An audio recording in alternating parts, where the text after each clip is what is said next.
ഇന്ന് നമുക്ക് ബ്രോക്കോളിയും മുട്ടയും വെച്ചൊരു മെഴുക്കുപുരട്ടി തയ്യാറാക്കി നോക്കിയാലോ.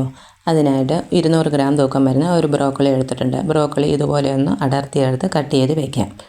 ഒരു പാത്രത്തിൽ വെള്ളവും അല്പം മഞ്ഞൾപ്പൊടിയും 1 സ്പൂൺ ഉപ്പും ചേർത്ത് അടുപ്പത്ത് വെച്ച് തിളപ്പിക്കാം. ഇതിലേക്ക് കട്ട് ചെയ്ത് വെച്ചിരിക്കുന്ന ബ്രോക്കോളി ഇട്ട് 5 മിനിറ്റ് ഒന്ന് തിളപ്പിക്കാം.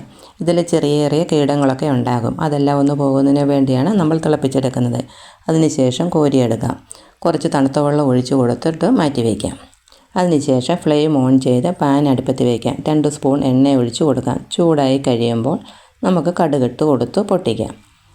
അതിനുശേഷം 1 ഇഞ്ച് ഇഞ്ചി പൊടിയായി അരിഞ്ഞത് ചേർക്കാം. 1 സ്പൂൺ ചില്ലി സ്ലൈസും ചേർത്ത് ഒന്ന് ഇളക്കി കൊടുക്കാം. 1 സബോള നീളത്തിൽ അരിഞ്ഞതും 1 പച്ചമുളകും കരിയാപ്പിലയും ചേർത്ത് ഒന്ന് ഇളക്കാം. അതിനുശേഷം നമ്മൾ എടുത്ത് വെച്ചിരിക്കുന്ന ബ്രോക്കോളി ചേർത്ത് 1/2 സ്പൂൺ ഉപ്പും 2 സ്പൂൺ വെള്ളവും കൂടെ ചേർത്ത് കൊടുക്കുക. ഒന്ന് ഇളക്കി ഒരു 10 മിനിറ്റ് അടച്ച് വയ്ക്കാം.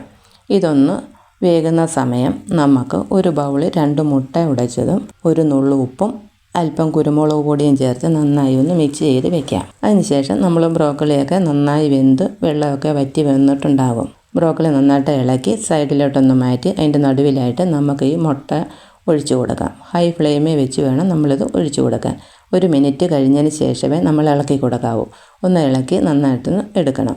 അതിൻ്റെ കൂട്ടത്തിൽ 1/2 സ്പൂൺ ക്രഷ് ചെയ്ത കുരുമുളകും ചേർത്ത് കൊടുക്കാം. അതിൻ്റെ കൂടെ ഉപ്പ് പാകത്തിനുണ്ടോ എന്ന് നോക്കണം. അതിനുശേഷം നമ്മൾ ചൂടോട് കൂടി ഇതൊന്ന് കഴിച്ച് നോക്കിയാൽ അടിപൊളി ടേസ്റ്റാണ്. എല്ലാവരും ഒന്ന് ട്രൈ ചെയ്ത് നോക്കണം.